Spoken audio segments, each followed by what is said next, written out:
کچھ لوگ عجیب ہٹ درم سے ہوتے ہیں، وہ رسول اللہ کی حدیث پہ تنقید کرنے کی خاطر عجیب و غریب باتیں ایجاد کرتے. اچھا جی پھر سب بھی برابر ہیں؟ اللہ کے بندو، بطور انسان، بطور آدمیت سب برابر ہیں. اس حدیث کا مفہوم یہ ہے کہ آدم کے نسل ہونے کی وجہ سے آدم ہی کے تو بیٹے، اور یہ قرآن کی آیت بھی اس طرف بھی آتی ہے. ہم سب کس کے بیٹے؟ آدم کے. ہم سب کی ماں کون ہے؟ حوا. اور بھائی چاہے شے ہو اس کی ماں اور باپ بھی آدم ہے، چاہے جٹ ہو اس کا ماں باپ بھی آدم ہے، چاہے ارائی ہو، چاہے گورا ہو، چاہے کالا ہو، چاہے چائنا کا ہو، چاہے فلپین کا ہو، چاہے انڈونیشیا کا ہو، چاہے امریکہ کا ہو. یہ بات آپ نے آج سمجھ کے جانی ہے. بطور انسان جو کرمنا بنی آدم ہے نا، جو یعنی اشرف المخلوقات یا احسن تکمیم کا جو فلسفہ ہے وہ یہ ہے کہ آدمی ہونے میں ہم سب برابر ہیں. آدمی ہونے میں ہم سب برابر ہیں.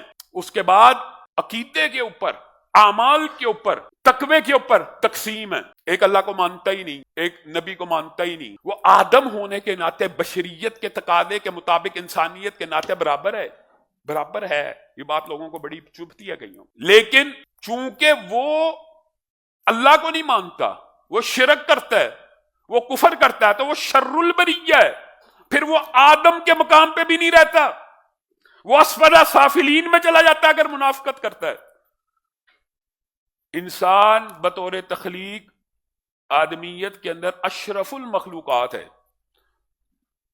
اور بطور عقیدہ اور عمل اسفل سافلین میں بھی جا پہنچتا ہے، بلکہ شر البریہ ہو جاتا ہے. شر البریہ کیا مطلب؟ کیا مطلب ہے اس بات کا؟ بدترین ہو جاتا ہے. اس بات کا کیا مطلب ہے؟ ہاں یہ بات بھی لوگوں کو چبھے گی. جانوروں اور درندوں سے، بہائم سے بھی زیادہ بدتر ہو جاتا ہے. حالانکہ ہے انسان تھا، پیدا اللہ نے اشرف کیا تھا. یہ اپنے اعمال کی وجہ سے، اپنے عقیدے کی وجہ سے، اپنے گناہوں کی وجہ سے درندوں اور حیوانات سے، کتے اور خنزیر سے بھی بدتر ہو گیا. افضلیت تو اللہ نے تجھے دے دی تھی، آدم بنا کے، آدم کی اولاد دے کے، حوا کا بیٹا بنا کے افضلیت دی تھی، لیکن تو اپنے عقیدے کی وجہ سے تیرا بیڑا غرق ہوا. یہ ایک اس کا ایک جزء سمجھنا. لیکن دوسرا ایک جزء برابر ہے تو اس کا یہ مطلب نہیں ہے کہ تو اور تیری ماں بھی برابر ہے. یہ درجات ہیں. لوگ کئی دفعہ آرگیومنٹ کرتے کرتے منکرین حدیث لو جی سب نو برابر کر دیتا. وہ تو اللہ نے قرآن میں بھی کہا. تو پھر ماں باپ کا احترام بھی نہیں ہونا چاہیے، برابر ہے. پھر خاوند بیوی کے جو حقوق ہے وہ، یہ جزیات ہوتی ہیں. آپ عام فہم بات ہے، یہ کوئی راکٹ سائنس نہیں. لیکن چونکہ انکار حدیث کا فلسفہ اتنا پھیل گیا ہے، لوگ اب ان حدیثوں کے اوپر بھی اعتراض کرنا شروع ہو گئے. بھائی ماں افضل ہی ہے. برابر کا مطلب یہ نہیں ہے کہ تو بیٹا یا بیٹی ہے تو ماں اور تو برابر ہو گئے، نہیں ہے. جو بات سمجھائی جا رہی ہے اس حدیث میں صرف وہیں تک ہے. میاں بیوی ان حدیثوں کے اوپر اعتراض کرنے والے زیادہ تر لوگ لبرل مافیا سے اور فیمنسٹ گروہ سے تعلق رکھتے ہیں. وہ کہتے ہیں دیکھیں جی رسول اللہ صلی اللہ علیہ وسلم کا فرمان آ گیا، کہیں انکار کرنے پہ آئیں تو پورا کر دیں، اور کہیں پہ اقرار کرنے پہ آئیں تو کہتے ہیں میاں بیوی بھی برابر ہیں. یہاں اقرار ہے، پورا اقرار کر لیتے ہیں. دیکھیں جی رسول اللہ نے کہا جب سب برابر ہیں تو میاں بیوی بھی برابر ہیں. خاوند کا درجہ افضل ہے بیوی سے. لوگوں کو یہ بات چبھتی ہے. ماں کا درجہ افضل ہے باپ سے. یہاں کیوں نہیں چبھتی؟ کہاں ہے فیمنزم والے؟ یہاں پہ آپ کو سمجھ نہیں آتا تقابل. بہن افضل ہے بھائی سے، یہ آپ کو بات سمجھ نہیں آتی. بیٹی افضل ہے بیٹے سے، یہاں آپ کو سمجھ نہیں آتی. ایک رشتے میں اگر بیوی کو اللہ رب العزت نے خامند کو فضیلت دی ہے بیوی کے اوپر، تو وہاں آپ کو اعتراض ہے. 3 رشتوں پہ، باقیوں پہ اعتراض نہیں. ماں پہ نہیں ہے، بیٹی پہ نہیں ہے، بہن پہ نہیں ہے. یہ تینوں رشتے افضل ہیں.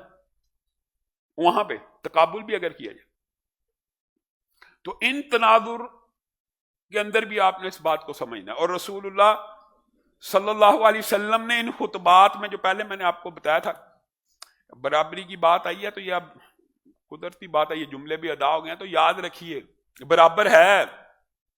انسانیت کے اعتبار سے افضلیت ہے خامند کی، لیکن اس افضلیت کا وہ مطلب نہیں ہے جو معاشرے کے جہلا ظالم مرد لیتے ہیں. یہ بھی یاد رکھیے. افضلیت ہے انفاق فی سبیل اللہ کرنے کی وجہ سے. تیرا بہترین صدقہ وہ ہے جو تو اپنی بیوی کے منہ میں ڈال رہا ہے نوالا. اپنے بیوی کو کھلانا بھی صدقہ ہے, اور یہی تیری فضیلت ہے. اسی لیے تجھے مرد پیدا کیا گیا ہے, اسی لیے تجھے مرد بنایا گیا ہے کہ عورت کی ذمہ داری اٹھا, عورت کے اخراجات اٹھا. عورت اگر تیرا گھر سنبھال رہی ہے, تیرے آنے پہ تجھے ویلکم کر رہی ہے, تو اس کی مالی کفالت تیرے ذمے ہے. اس کو کپڑا پہنانا تیرے ذمے ہے, اس کو روٹی دینا تیرے ذمے ہے, اس کا نان نفقہ تیرے ذمے ہے. اور اس وجہ سے اللہ نے تجھے فضیلت دی ہے, اس وجہ سے کہ عورت گھر داری کرے گی, عورت گھر کی ملکہ ہوگی. مسلمان عورت کا یہ پروٹوکول نہیں ہے کہ وہ جانوروں کی طرح کام کرے. مردوں کے شانہ بشانہ کچھ عورتیں چاہتی ہیں کہ کام کیا جائے. حقیقت میں سیمنٹ کی ایک بوری بھی نہیں اٹھا سکتی, اور جو مرد کام کرتے ہیں وہ کام بھی نہیں کر سکتی. جو راج مستری مزدور کرتے کر سکتی ہیں؟ نہیں کر سکتی. برابری کا صرف دعویٰ ہے. اسلام نے, اللہ نے, قرآن نے جو تقسیم رکھی ہے وہی اصل تقسیم ہے. عورت کی ساخت, حلیہ, عادات, اطوار, فطرت ہی اس چیز کے متقاضی ہے کہ اس کو ریلیکسیشن ملے, اس کو سکون ملے, اس کو اطمینان ملے, اس کو گھر ملے, اس کو چادر چار دیواری ملے, ایسا پرسکون ماحول ملے کہ خامند گھر آئے تو اس کے لیے استقبال کے لیے تیار کھڑی ہو. یہ نہیں کہ سارا دن محنت مزدوری کر کے آئے اور رات کو اور شام کو حامد آئے پھر اس کے استقبال کے لیے بھی کھڑی ہو جائے. یہ آپ کو معاشرے نے پتا. ہاں جو مجبوری ہے, مجبوری کی بات نہیں ہے. جو بیٹیاں, مائیں, بہنیں شرعی حدود کے اندر جن کاموں کی اللہ نے اجازت دی, ایک تجارت کی, ایک ٹیچنگ کی, نرسنگ کی, یہ چند شعبے ایسے ہیں جو اسلام میں لازم ہیں. اگر مسلمان عورت ڈاکٹر نہیں بنے گی تو مسلمان بیٹیوں کا پردہ کیسے محفوظ ہوگا؟ اگر مسلمان بیٹی ٹیچر نہیں بنے گی تو مسلمان بیٹیوں کو پڑھائے گا کون؟ یہ استثنائی صورتیں ہوتی ہیں. یہ بھی ایک طبقہ ہونا چاہیے, گائناکالوجسٹ ہونی چاہیے. فرض ہے امت کے اندر گائناکالوجسٹ عورت کا بننا, فرض ہے. نہیں ہوگی تو بیٹیوں بہنوں کا بتائیے پردہ کیسے محفوظ ہوگا؟ ڈاکٹر نہیں ہوں گی, پردہ کیسے محفوظ ہوگا؟ یہ شعبے استثنائی ہیں. لیکن عموم کی بات ہو رہی ہے کہ جانوروں کی طرح عورتیں بھی کام کر رہی ہیں. میں ابھی ترکی سے بھی ہو کے آیا ہوں. یقین کیجیے ہے اسلامی ملک, لیکن اس کا معاشرہ بھی یورپ کی طرف پہ بیچاری عورت بھی دن رات محنت کر رہی ہے, مرد بھی دن رات محنت. ایسے معاشروں میں میاں بیوی کے تعلقات کبھی حقیقی معنوں میں اس طرح راستہ اور پیراستہ نہیں ہو سکتے جو اسلامی تعلیمات کے معاشرے میں ہوتے ہیں. عورت کو ایک ٹائم چاہیے, ایک وقت چاہیے خامند کے آنے سے پہلے, گھر کی خانہ داری سے فارغ ہو, تاکہ جب مرد آئے تو اس کا استقبال کرے, اس کے لیے بن سنور کے کھڑی ہو, وہ ریلیکس ہوگی. سارا دن محنت مزدوری کرنے کے بعد گھر آ کے کوئی عورت اس طرح کے کام سر انجام دے سکتی ہے؟ آپ نے اسلام کا بیڑا غرق کر دیا, معاشرے کو کچھ سمجھا ہی نہیں. علامہ ہشام الہی ظہیر آفیشیل چینل کو سبسکرائب کر لیں.